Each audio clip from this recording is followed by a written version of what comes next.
Kabar baik, Tribuners, mulai 1 Desember, Rumah Sakit Siloam Ambon bisa layani pasien BPJS. Rumah Sakit Siloam Ambon sudah bisa melayani pasien pemegang kartu Badan Penyelenggaraan Jaminan Sosial Kesehatan atau BPJS mulai Desember mendatang. Hal itu diketahui melalui penandatanganan kerjasama antara Siloam Hospital Ambon dengan BPJS di lantai 2 RS Siloam pada Jalan Sultan Hasanuddin Ambon, Senin 15 November 2021 pagi. Dalam sambutannya, Direktur Siloam Hospital Ambon, Dr. Paulus mengatakan, kerjasama tersebut merupakan bentuk pengabdian kedua belah pihak untuk melayani masyarakat Kota Ambon.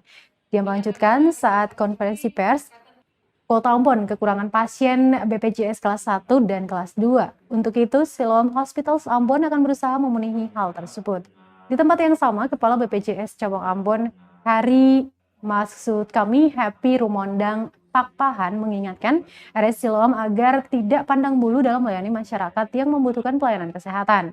Siloam Hospital Ambon sendiri telah beroperasi sejak 1 Maret 2020 lalu. Pada awalnya, Tribuners, rumah sakit tersebut merupakan fasilitas kesehatan yang dikhususkan untuk menangani pasien COVID-19. Oleh karenanya, saat Siloam Ambon baru menjalin kerjasama dengan BPJS Ambon. Sementara itu, BPJS Kesehatan sendiri merupakan badan hukum publik yang bertanggung jawab langsung kepada Presiden dan memiliki tugas untuk menyelenggarakan jaminan kesehatan nasional bagi seluruh rakyat Indonesia. Pelayanan BPJS sendiri meliputi pegawai negeri sipil, penerima pensiun, PNS, TNI Polri, veteran, perintis kemerdekaan beserta keluarganya, dan badan usaha lainnya ataupun masyarakat biasa.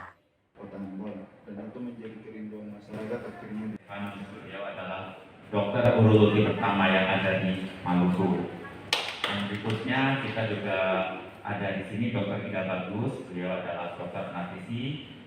Seperti yang kita tahu di Ambon juga masih minim ya untuk dokter anestesi, tetapi di sini kita ada di